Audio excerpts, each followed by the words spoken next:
오늘 북토크에 와주신 여러분 너무 환영하고요. 저는 작가 하미나라고 합니다. 반갑습니다. 제가 장혜연 의원님을 모신 이유는요.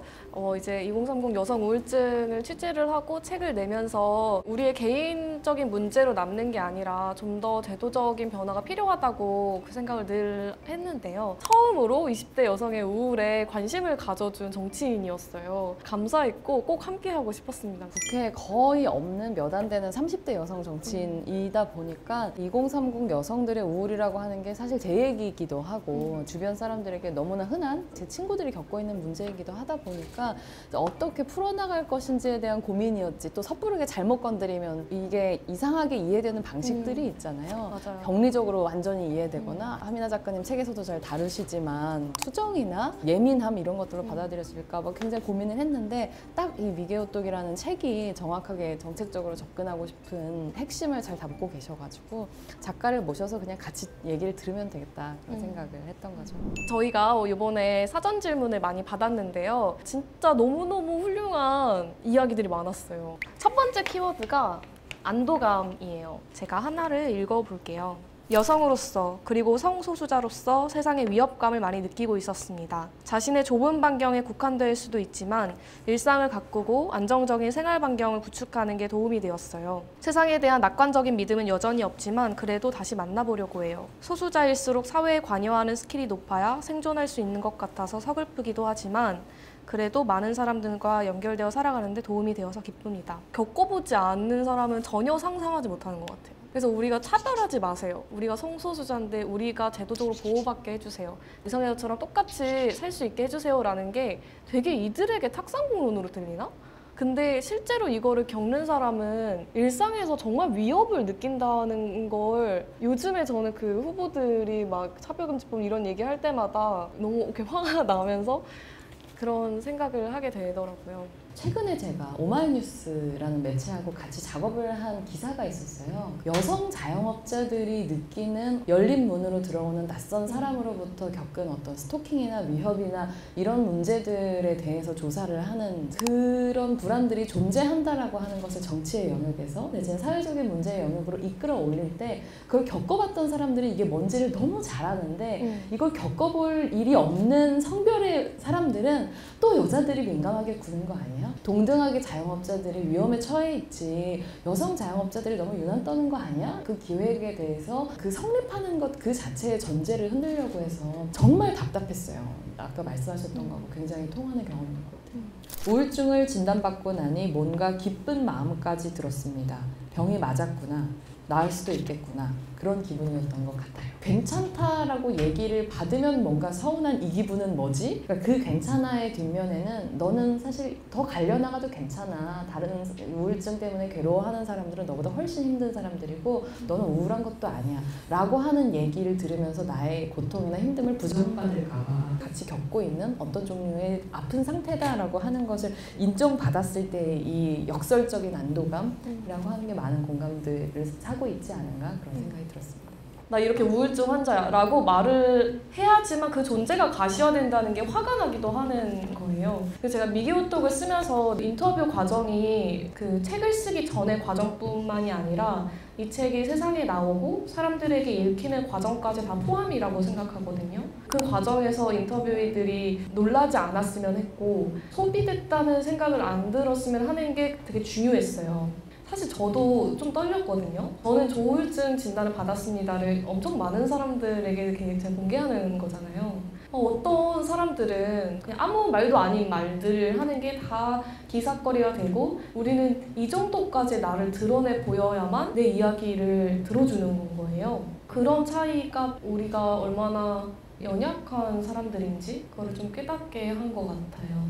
관리법 얘기를 좀 해보려고 해요. 여기에 너무 좋은 팁들이 많이 나왔는데 하나 읽어볼게요. 우울감이 들 땐 우선 내 주위의 환경을 살펴봅니다.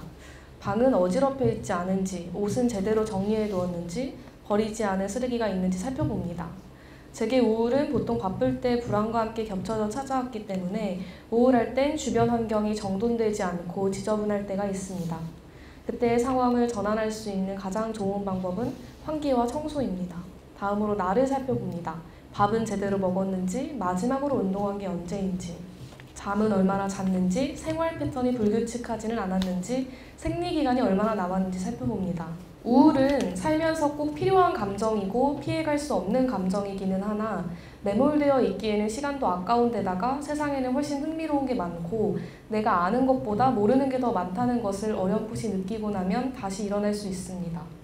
내가 지금 느끼는 우울감은 나를 지키고 살리기 위해 발동된 방어기제임을 생각하고 우울한 감정을 잠시 느끼되 구덩이를 파고 들어가지 않도록 합니다. 이게 참 중요한 것 같아요.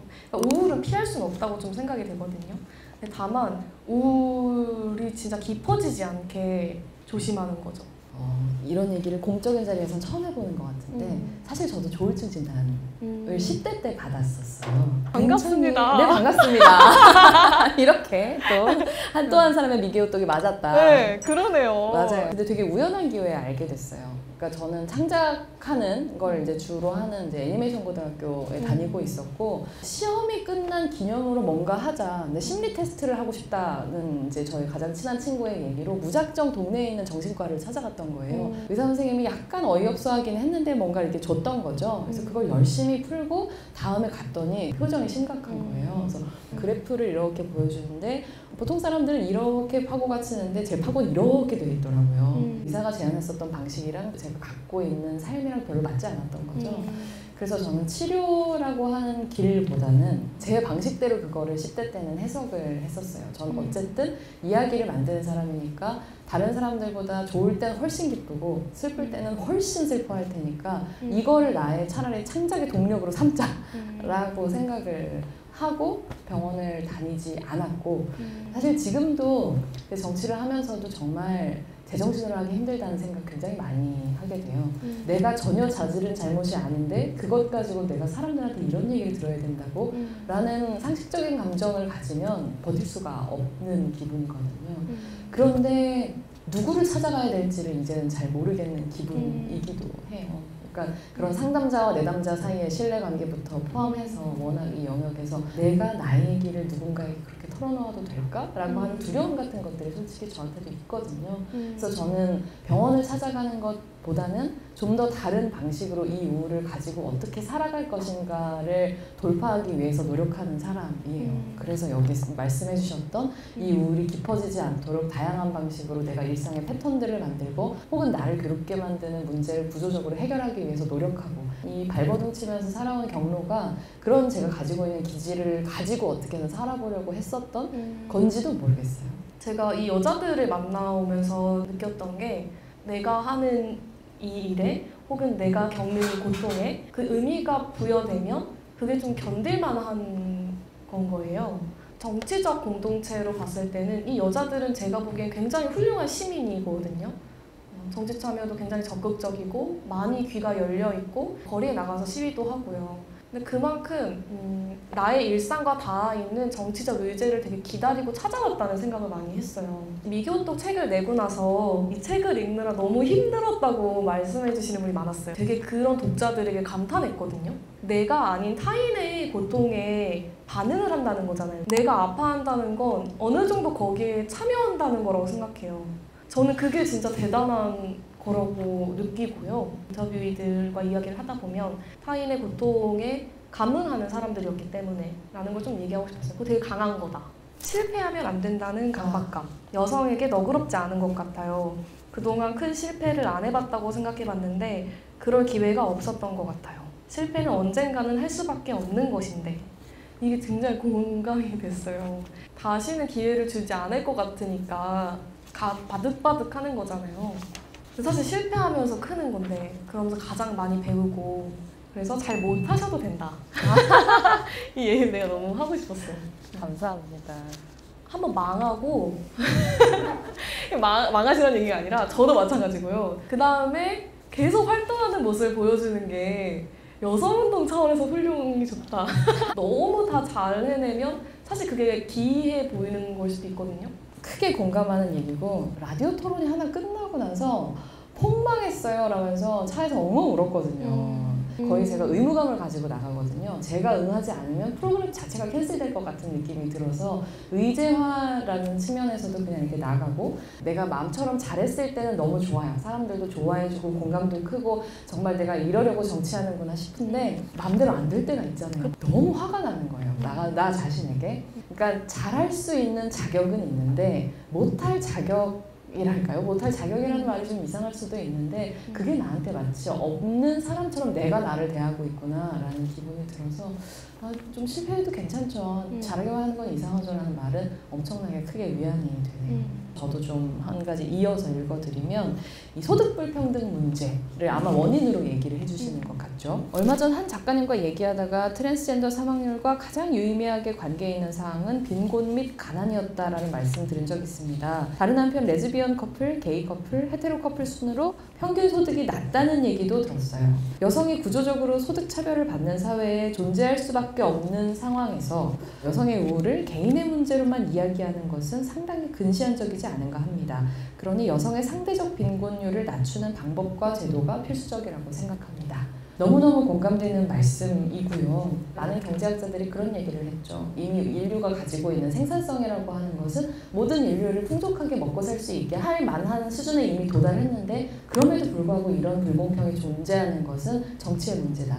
이 분배에 있어서의 정치가 제대로 작동하고 있지 않다는 문제인 거고 거기에 있어서의 성차라고 하는 건 사실은 너무 큰 문제죠. 절대 빈곤이 많이 낮은 나라이기는 하지만 그 절대 빈곤 중에서도 사실은 노인 여성 빈곤이 그 절대 빈곤에서 굉장히 많은 부분을 차지하고 있거든요. 그래서 이런 것들은 정말로 정치를 통해서 제대로 풀어나가야 되는 문제다라고 생각해요.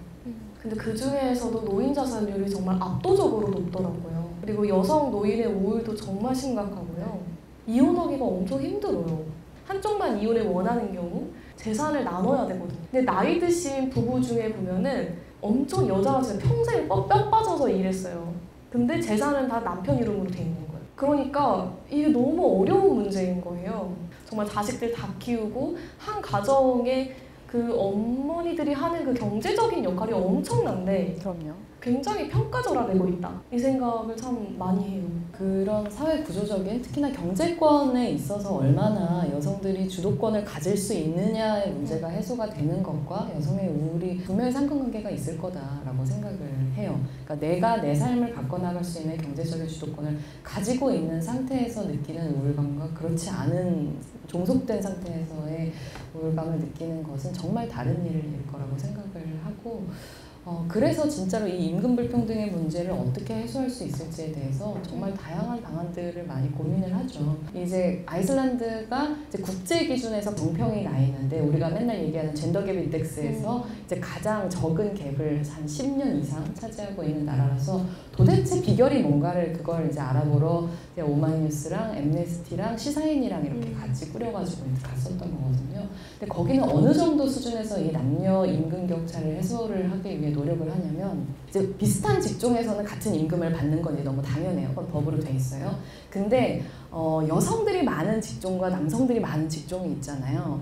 예를 들면 지게차를 운전하는 사람은 뭐 1시간을 일했는데 15,000원을 받는데 여성들이 더 많이 종사하는 뭐 이렇게 간호라던가 그런 돌봄 영역에서는 1시간에 1,000원을 받아요. 근데 정말로 우리 사회에서 연약한 사람을 돌보는 노동을 하는 일이 지게차를 모는 일보다 더 가치가 낮아? 라는 질문을 던지고 있는 사회였다는 거죠. 그 사회에서 정말로 공평한 임금을 누리기 위한 우리의 기준이 뭘까를 그 정도 수준에서 다시 검토를 하고 있었다는 걸 보면서 와 진짜 부럽기도 하지만 부러워하면 지니까 부러워하지 않고 한국에 가서 잘해야겠다라는 생각을 많이 했죠. 그러니까 돈을 얼마나 받느냐가 그 직업이 얼마나 가치 있는 일을 하느냐와 꼭 같이 가지 않는다는 거죠. 그냥 사회적으로 그렇게 우리가 약속을 한 것뿐이지 우리가 가사노동 그리고 뭐 돌봄노동 같은 게 저평가된 건 사회적으로 우리가 그걸 안 알아줬을 뿐이지 그것의 가치가 정말 절대적으로 낮기 때문이 아니라는 걸 커리어 고민을 하면서 많이 생각을 했던 것 같아요. 그리고 또 하나를 읽어볼게요. 키워드는 커뮤니티입니다. 지역사회마다 여성 돌봄 공동체가 설립된다면 좋을 것 같아요. 주변 여성들 공동체 이야기가 좀 궁금해요. 탈시설 문제를 가지고 이제 말들을 많이 했으니까 자립에 대해서 얘기를 할 경우가 많았는데 늘 말씀드리는 게 자립의 전제 조건은 항상적인 의존이다 이런 말씀 많이 드려요. 그래서 저도 제가 의존할 수 있는 기본적인 그런 돌봄의 공동체가 없었다면 이 자리에 이렇게 옷 입고 앉아있는 것도 정말 힘들었을 거라고 생각을 하고요. 크게는 저와 제 동생의 이 곁을 지켜주고 있는, 생각해보니까 그들의 절대 다수가 여성이네요. 또래로 이루어져 있는 저의 사랑하는 친구들 커뮤니티가 있고, 그리고 다른 한편으로는 저희 의원실이 국회가 진짜 남처 집단이거든요. 고위직 보좌진들 중에서 여성부 보좌진을 찾는 게 정말 어려운데 그럼에도 불구하고 저희 의원실은 구성이 여초해요. 커리어에 있어서의 나와 동세대의 여성으로서 문제의식을 공유하고 있는 어떤 동료 집단, 어떤 삶을 살아가는 이 삶을 함께 해주는 친구들이 있기 때문에 뭐라도 해볼 수 있겠다는 생각이 들었고, 딱 1인분의 삶을 살아왔을 때는 그러지 않았지만 동생과 함께 살아가야겠다라는 생각을 했을 때 제가 제일 먼저 했었던 것도 도와줘 라는 얘기였어요. 혼자선 절대 못해 라고 생각했거든요. 그때 마치 미개우독에서 이렇게 이야기들을 나눠주셨었던 것처럼 저도 어른이 되면이라고 하는 프로젝트로 저 괴로운 얘기들을 하면서 나 도와줘. 근데 동정은 사절이고 이게 네 얘기하고 연결돼 있다고 생각하면 도와줘 라고 얘기를 하고 사실 여기까지 올 수 있었던 것 같아요. 너무 고맙죠. 저도 그 힘이 같이 되고 싶고. 중앙대 사회학과 이민아 교수님께서 그 우울증이 통제감과 되게 관련이 많대요. 통제할 수 있다는 그런 감각이 굉장히 그걸 회복하는 게 중요하다고 이야기를 하셨었는데, 당연히 그래서 돈이랑도 관련이 되고요. 그래서 이제 뭐 병원 안 가신다고 하셨지만 저는 정치도 어떤 측면에서 굉장히 치료이지 않을까라는 생각도 들어요. 사회를 바꾸는 거잖아요. 제도를 바꾸는 일에 통제감의 측면에서 보면 중요한 과정이라는 생각이 드네요. 차별금지법이 필요합니다. 서로를 돌보고 같이 살고 싶어하는 사람들이 가족으로 살 수 있도록 생활동반자법이 필요합니다. 개개인으로 흩어져 있는 사람이 가족으로 뭉칠 때 좀 더 건강하고 단단해질 수 있을 것 같습니다. 이번에 차별금지법이 너무 허무하게 제정에 실패해서 아쉽고 원통하고 화가 났습니다. 그 사람의 어떠함 혹은 정체성이 차별이나 혐오 표현의 이유가 되지 않는 세상이 오길 간절히 바랍니다. 그런 세상에선 2030 여성들이 조금 덜 불안하고 우울할 것이고, 그런 세상이 조금 더 가까워지는데 차별금지법이 일조할 거라고 생각합니다. 예전에는 가족 다양성이 필요하다 이런 담론이 있었어요. 그러니까 지금의 정상가족 말고 다양한 가족들이 있어 라고 하는 방식으로 여기 센터가 있고 나머지도 인정하는 식이었거든요. 근데 이제는 가족 구성원권이라고 하는 담론으로까지 발전이 됐는데, 그게 뭐냐면 그래? 정상가족은 제대로 기능하니? 그 안에서도 불평등이 사실은 존재하잖아. 그 안에서 행복한 사람이 얼마나 있어? 라고 하는 걸 물어봐서 아예 이 가족이라고 하는 것 그 자체를 재규정하는 것으로까지 담론이 나아갔고, 이제 그런 관점에서의 생활동반자법 열심히 또 준비를 해볼 예정입니다. 네. 하나만 더 읽고 마무리를 할게요. 둘이서 이야기를 하는 것은, 마약성 진통제를 너무나 쉽게 처방받는 환자들도 있고 그저 방치되는 환자들도 많아요. PS라는 딱지를 받고 그냥 피하고 싶은 환자가 되는 경우도 많죠. 모두가 학부 때 정신과를 공부하지만 실제로 대부분의 의사들은 관심이 없어요. 대처법도 잘 모르고요. 임상에서 이런 환자들을 너무 많이 봐요. 의사가 돈을 벌기 위해 직업을 선택한다면 이런 시간도 많이 걸리고 돈도 안 되는 환자에게 노력을 투자하는 것은 현명하지 못한 것일지도 모릅니다. 심지어 진단도, 치료법도 잘 모르기 때문에 그 보람조차도 느낄 수 있을지 없을지 잘 모르죠. 그냥 내일이 아니다고 생각하는 게 마음이 편할 수밖에 없어요. 라고 의사의 입장을 써주셨어요. 솔직하게 써주셔서 너무 감사해요. 이 사람이 나아지지 않을 때 의사가 갖는 무력감을 지금 이 사람이 이야기를 하고 있단 말이에요. 그러니까 병명을 못 찾는 얘기가 이제 미개우독에도 길게 나와요. 여자들이 아프다고 하는데 제대로 된 병명을 못 찾는 거예요. 근데 그때 계속 환자를 비난하는 식으로 나오는 의료인이 굉장히 많아요. 근데 그게 저는 자기가 자기 능력을 불신하고 거기서 뭔가 좌절감을 느끼기 때문에 그걸 다른 방식으로 푼다는 느낌이 드는 거예요. 그러니까 나는 몰라요 라고 말을 못하는 거예요. 저는 모르는 걸 모른다고 말하는 전문가가 너무 중요하다고 생각하거든요. 절대 실패하면 안 되고 너무나 항상 잘해내야 되는 그 사회 속에서 살던 사람이 자기가 도저히 어찌할 수 없는 어떤 환자를 만났을 때 갖는 그 무력감 분명히 있을 거라고 생각하고요. 그 의사가 아니니까 그들이 그런 인간적인 어떤 감정이나 어떤 고민을 한다는 게 잘 모르잖아요. 그런 고민을 한다는 거? 그거를 환자 입장에서도 아는 게 중요하다고 생각합니다.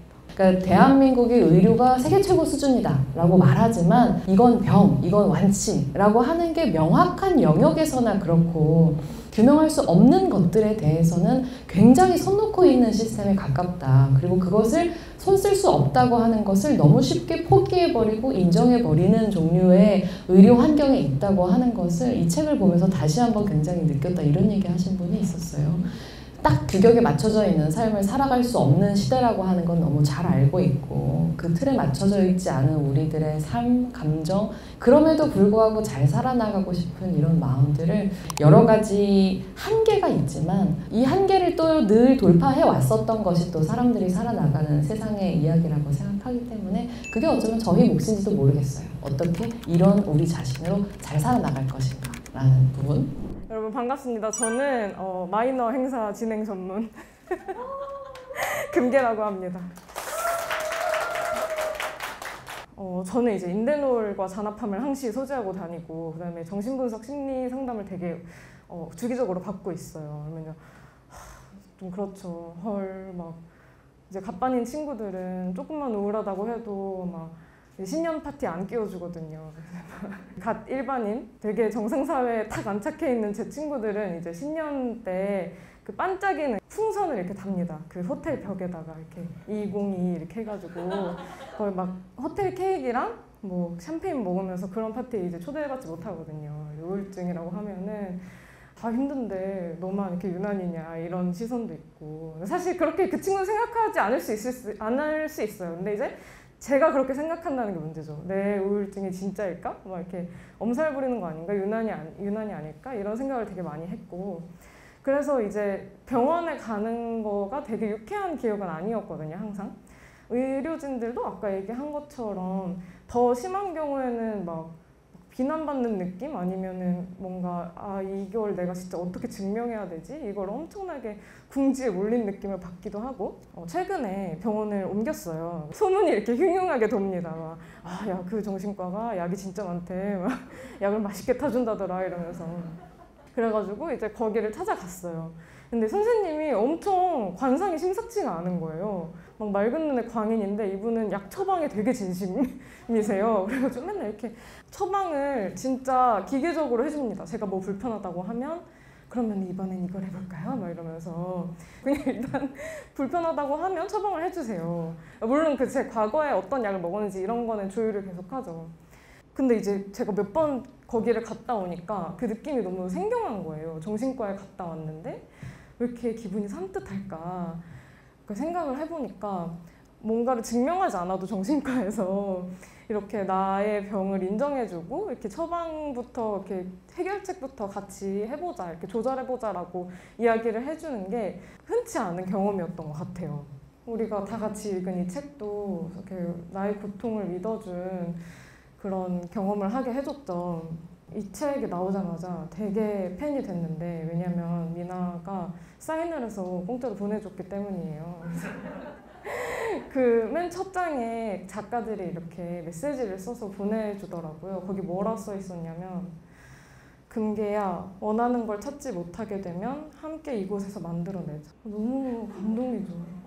진짜 너무 감동이고 막 너무 많이 울고 나서 이상하게 정신이 맑은 상태에서 막 쫙 써준 그런 느낌이 드는 거예요. 약간 내 동년배에 오은영 박사 같은 사람이 다 울었니? 이제 책을 쓰자 이러고 쓴 느낌? 그래 금쪽아 네 말이 맞아. 네가 느끼는 게 다 맞고 너의 고통을 믿어주기로 해. 이래가지고 내 고통을 믿자 이렇게 좀 마음을 먹게 됐고 그러면서 이제 제가 되게 키워드로 가져가게 된 거는 믿음이라는 거예요. 믿음이 도대체 뭘까? 제가 어머니의 자궁에서부터 교회를 다녔거든요. 지금은 그렇게 많이는 못 가고 있어요.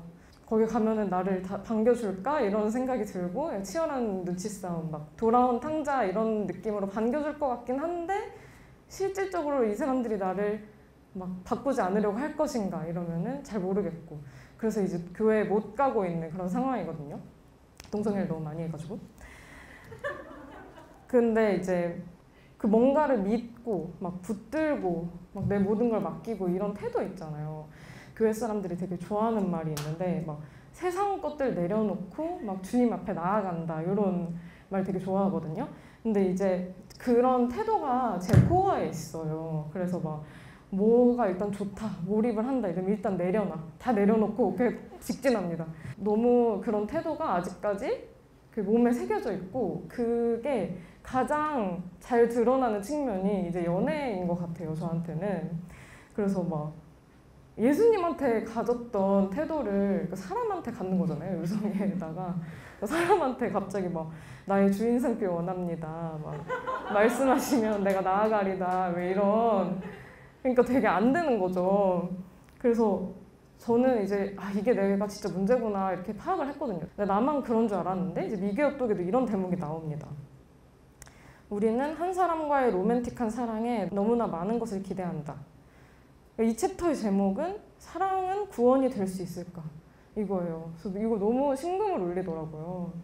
저는 뭐 이렇게 때리고 가죽 라텍스 이런 거 하고 막 이런 거는 딱히 이상성욕이라고 생각하지 않거든요.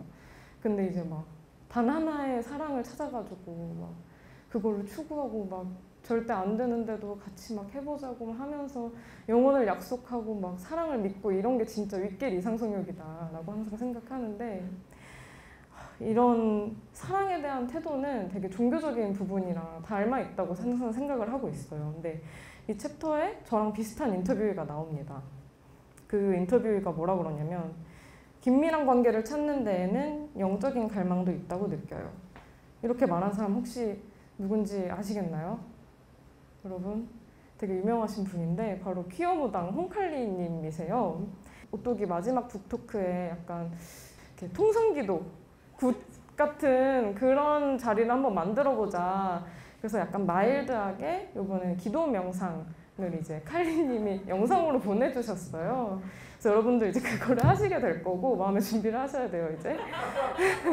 명상 수업하면서 이 기도라는 단어를 되게 오랜만에 들었거든요 최근에. 기도가 기가 통하는 길이다. 그래서 우리가 누구를 생각하면서 길을 보내면 에너지를 보내는 게 기도일 수 있다라고 얘기를 하셔서 이게 종교적인 기도 말고 이게 다른 태도로도 통할 수 있구나 이런 생각을 했거든요. 그래서 아까 계속 믿음에 대한 이야기를 한 것처럼 우리가 우리의 고통을 믿고 올해 잘 될 거라는 걸 믿고 그런 의식을 기도 명상을 통해서 한번 다져보도록 하겠습니다. 이제 칼리님 영상으로 모실게요. 미쳐있고 괴상하고 오만하고 똑똑한 여러분, 저는 무당 홍칼리예요. 미기오똑 마지막 북토크 특집으로 함께 현장에서 기도드리고 싶었는데 제가 백신을 못 맞아서 이렇게 영상으로 인사드려요. 북토크를 하는 지금 2022년 1월 7일은 경신일이에요. 하늘에서 사다리가 내려오는 날이라고도 부르는데요. 간절히 기도하면 바위처럼 굳어진 습관도 고치고 상처도 치유할 수 있는 때입니다. 기도를 해볼까 해요.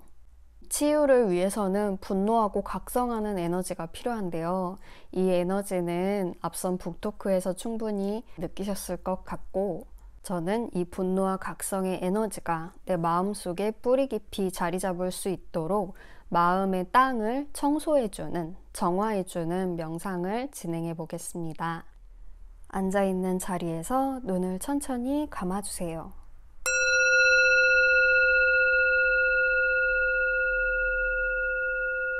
숨은 내가 편안한 속도로 쉬어주시면 됩니다.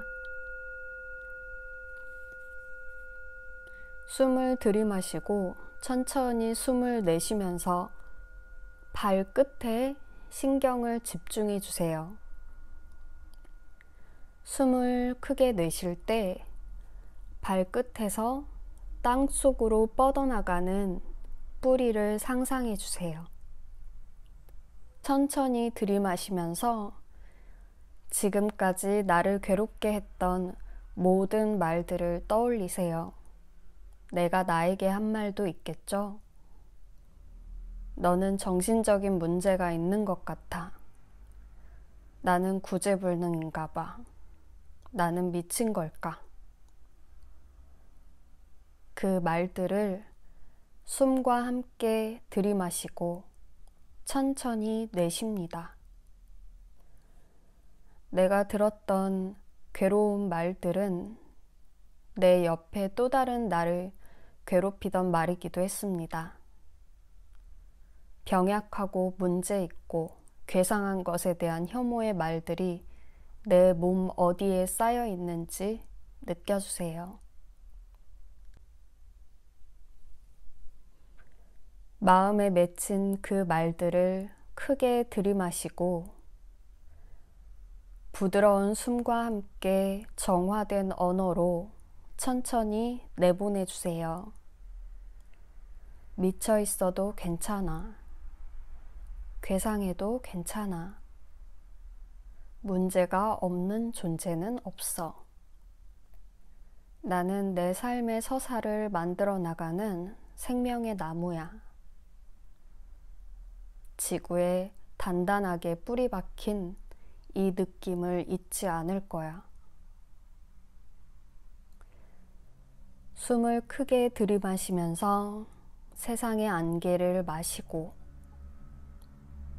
정화된 숨을 세상 밖으로 부드럽게 내보내주세요. 당신은 흉터가 많은 생명의 나무입니다.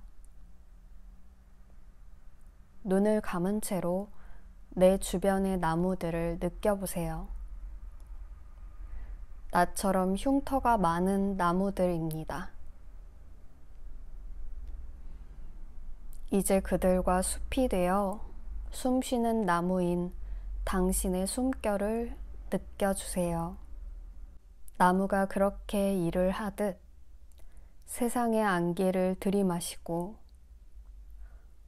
정화된 숨을 천천히 뱉어줍니다. 충분히 몸이 정화된 것이 느껴지면 허리를 곧게 펴면서 천천히 눈을 뜨세요.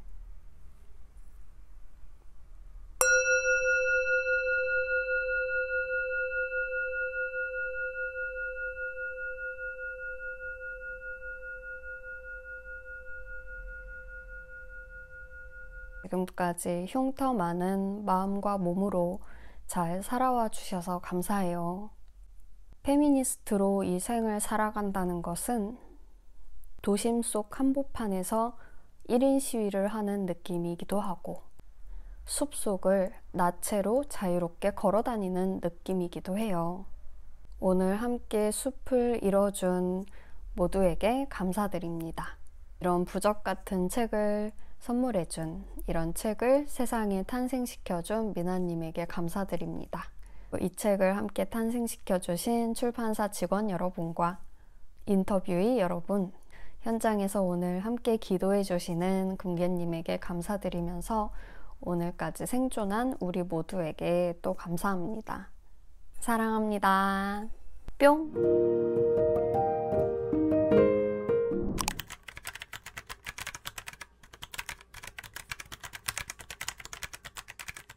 어떤 마음으로 돌봄을 받으면 좋을까? 돌봄을 하다 지친 사람을 받았던 사람 입장에서 어떻게 다시 돌보면 좋을까라는 고민을 하고 계시는 것 자체가 어쨌든 무언가를 더 나아지게 만드는 시작에 이미 있다는 생각을 하게 돼요. 장애와 이제 질병의 문제를 등치시켜서 얘기하는 조심스러움을 전제를 하고 저의 경험에 이제 비추어서 얘기를 하자면 돌보는 입장에서 괴로움 같은 것들을 일상적으로 느끼는 종류의 사람이죠. 선택하는 것이죠. 내가 너무너무 사랑하는 나의 형제를 도울 수 있다는 것, 돌볼 수 있다는 것이 고통이지만 되게 큰 힘이거든요. 그 양가적인 부분을 다 가지고 있다고 생각해요. 같이 잘 살고 싶다고 하는 기본적인 마음이 있다라고 하는 거, 그걸 잊지 않는 게 저는 돌봄을 받는 입장에서도 돌봄을 하는 입장에서도 굉장히 중요하다고 생각을 해요. 가족을 챙기는 사람과 함께 살아가고 계시다는 거, 그리고 그 사람이 지치고 있는 걸 이미 살피고 계시다는 거, 저는 그걸 가지고 한번 조심스럽게 마음을 전해보셔도 좋지 않을까? 그런 생각을 좀 하게 돼요. 진짜 너무너무 응원합니다. 미기오톡에는 이제 우용과 다빈이라는 부부의 이야기가 나와요. 그런데 제가 아까 말씀드렸듯이 인터뷰이와의 관계가 책 쓰고 끝이 아니라 계속되고 있다고 했잖아요. 이 돌봄의 문제를 계속 이렇게 생각을 하게 되는데 힘든 거예요, 저도. 이 미친 여자들과 살아가는 것이. 그래서 그거를 친구들이랑 얘기를 많이 하고요. 그리고 제가 우용과 다빈이 되게 힘들어 하는데 다빈은 정말 심각하거든요, 우울증이. 24시간 돌보아주는 사람이 필요해요. 그 주변 사람들이 다빈의 자해나 자살 시도를 막는 게 이게 옳은가라는 헷갈릴 정도로 그 중독이 굉장히 강한 상태인데요. 치료비가 많이 들잖아요. 치료비가 1,300만 원이라고 하더라고요. 보험 적용이 안 돼서. 근데 우용이 택한 방식은 일단 그들의 돌봄 이야기를 세상에 많이 알려요. 그리고 주변 사람들을 좀 어떻게든 참여시키려고 해요. 저는 의원님 말씀 너무 동감하는데요. 누군가를 돌보는 경험도 확장의 경험이에요. 돌보는 사람도 배우고 얻는 게 엄청 많아요. 현실적으로 혼자서 다 하면 너무 어려운 일인 거죠. 그러니까 그가 쉴 수 있도록 다른 사람들도 사실 참여해줘야 되거든요. 그 돈 문제에 있어서는 제가 그냥 아예 사람들한테 돈을 달라는 글을 올려라. SNS에 상황을 그냥 솔직하게 쓰고 계좌번호를 그냥 올리세요 하고 제가 전화를 걸어서 그걸 말했어요. 왜냐하면 도와주고 싶어도 돕는 것도 쉬운 일이 아니기 때문에 사람들이 쉽게 못 도와줘요. 왜냐하면 기분 나빠할 수도 있잖아요. 나 좀 도와줘 라고 말을 함으로써 누가 나를 돌볼 기회를 사실 주는 거거든요. 뭐였어요? 제가 그걸 꼭 하라고 했던 게 돈도 돈이지만 우용 다빈을 지켜보는 사람이 있다는 걸 확인했으면 하는 거예요. 그 계좌를 오픈했을 때 한 30-40%만 아는 사람이었대요. 나머지는 모르는 사람들이었대요. 근데 그만큼 호의를 베푼 거잖아요. 그러니까 그런 연결감을 회복하는 게 전 되게 중요하다고 생각이 들어요.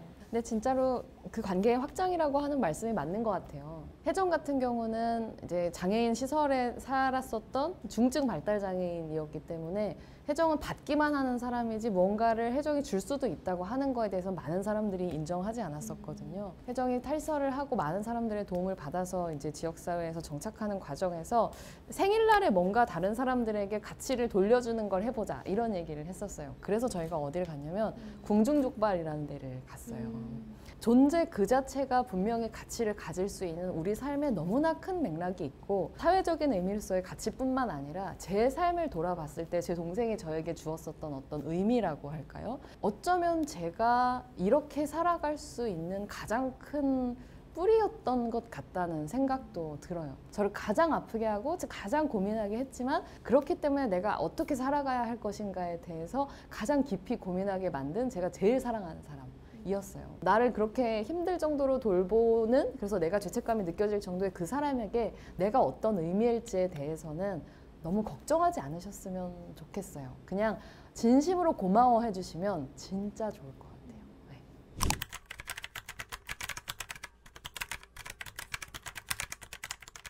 연구자 중에 그리고 작가 중에 정신질환자가 진짜 얼마나 많겠어요. 저는 그냥 제가 좀 더 솔직했을 뿐이라고 생각하고요. 사실 떨렸어요. 떨리고 긴장되고 나중에 이걸로 사람들이 꼬투리를 잡아서 나를 깎아내리지 않을까 이런 걱정을 하기도 했는데요. 금방 까먹었고요. 저의 가장 큰 두려움은 제 머릿속에서 저를 잃어버리는 거예요. 정말 그 광기에 대한 두려움이 있어요. 근데 얼마 전에 저랑 친한 언니가 미나야 너는 사람들이 널 어떻게 생각했으면 좋겠어? 라고 물어보더라고요. 그 언니는 이랬어요. 난 왜 그랬으면 좋겠어? 그리고 제 친구 중에 한 명은 난 섹시한 레즈비언 얘기를 하기도 했는데 나는 미친 예술가. 그래서 나한테 아무것도 사람들이 기대 안 하고 쟤는 미쳤으니까 이렇게 생각하면 좋겠어 라고 말을 했거든요. 그러니까 제가 사람들에게 보이고 싶어하는 면과 동시에 가장 두려워하는 모습이 비슷한 거예요, 어느 정도는. 그래서 그게 좀 저에게 흥미로운 발견이었습니다. 그런 다른 많은 정치인들이 갖고 있지 않은 경험들을 갖고 있고 심지어 조울증 진단을 10대 때 받았지만 거의 의학적으로는 방치하고 있는 것과 마찬가지 인생을 살아온 것이 저의 가장 큰 정치적 동력이라고 생각해요. 이방인이라고 할까요? 근데 국회나 정치를 통해서 대표되지 않는 이방인이 너무 많은 거죠. 근데 그 중에 한 사람이 지금 들어가 있는 거고 그게 나의 프라이드다 라고 얘기하는 게 제가 지금 정치에서의 가장 느끼고 있는 동력이고 자긍심이고 이런 자리에서 여러분들을 만나 뵙는 가장 큰 이유이죠. 이 세상 사람들이 얼마나 멀쩡한 척하면서 살고 있지만 사실은 나 병들고 굶어서 썩어가고 있는지에 대해서 솔직하게 얘기하고 그것에 대해서 대책이 필요하다라고 얘기를 하는 게 지금 정치가 굉장히 관계해왔지만 꼭 해야 되는 일이라고 생각을 해요. 그리고 두 번째로 모르는 걸 모르겠다고 얘기하는 용기에 대해서 저희가 앞서서 얘기했던 것처럼 어떻게 하면 좋을지를 좀 논의해 나가고 싶다라고 생각해요. 저 혼자 그리고 이 국회 안에서의 낯선 이로서의 모두를 만족시킬 수 있는 그게 사실은 아직 없어요. 그래서 우리가 만들어 나가는 길에 좀 함께 해주시면 좋겠다. 그렇게 대답 드릴게요. 채팅창에도 질문이 하나 들어와서 이거를 대답하고 넘어가면 좋을 것 같아요. 우울한 여성들을 우울증으로 명명하는 것이 중요하지 않냐라고 이제 질문을 주셨는데요. 저는 우선 제목에 우울을 넣고 싶지 않았어요. 왜냐하면 책을 읽어보시면 알겠지만 일부에서는 우울증이라는 질병명이 어떻게 만들어졌는가부터 시작을 하거든요. 인간들 사이에서 계속해서 보이는 어떤 현상이 있는데 그것에 이름을 붙이는 게 역사적으로 계속 달라져 왔단 말이에요. 근데 어떻게 이름을 붙이느냐에 따라서 배제된 사람도 있고 낙인이 더 찍힌 사람도 있고 여러 가지 모습으로 불렸었는데 그거 자체를 좀 독자에게 보여주고 싶었어요. 우리의 병이 고정되어 있다기보다는 굉장히 사회적으로 영향을 받는 질병이라는 거를 좀 보여줄 필요가 있었고요. 그리고 우울증이라는 병명이 이름이 붙여졌을 때 갖는 어떤 해방이 있지만 동시에 그 안에 갇혀버리는 어떤 다른 효과도 있기 때문에 이 우울증이라는 말에 먹히지 않고 있는 그대로 이 여자들을 표현할 말을 찾고 싶었던 거죠. 그래서 이렇게 길어졌습니다. 자기 삶의 서사를 써나가는 존재로서의 여성.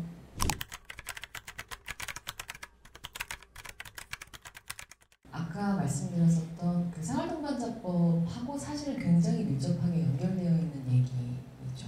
그러니까 모든 게 지금 그 부모와 자식과 이 혈연 중심의 가족 관계가 너의 가족이야 라고 얘기하고 있지만 때로는 나의 가족이 내 문제를 해결하는 데 가장 큰 거리돌이 될 때도 솔직히 있잖아요.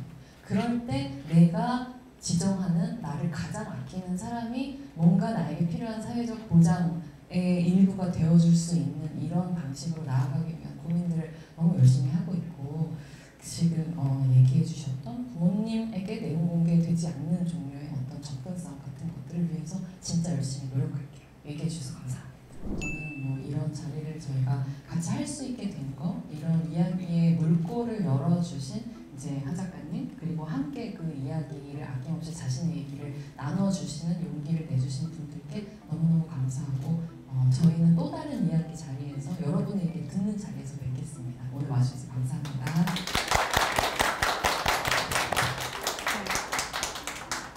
너무 저는 오늘 행복하고요. 그리고 미디어톡을 쓰고 실제로 제도적으로 바꿀 수 있는 사람과 함께해서 정말 영광이었고요.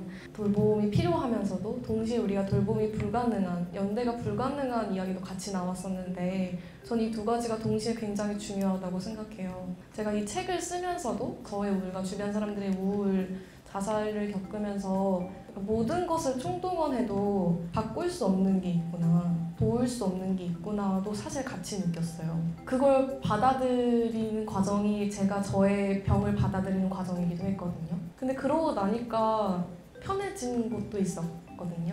그래서 우리가 다른 사람을 돕는 것만큼이나 철저히 어떤 고통은 한 사람만의 몫이라는 걸 아는 것도 되게 중요하다고 생각이 들고요. 사실 책을 읽어주시고 참여해주시는 분들은 저게 무슨 말인지 알지 않을까 생각을 합니다. 이렇게 추운 겨울날 멀리까지 와주셔서 자리 빛내주셔서 감사합니다. 감사합니다.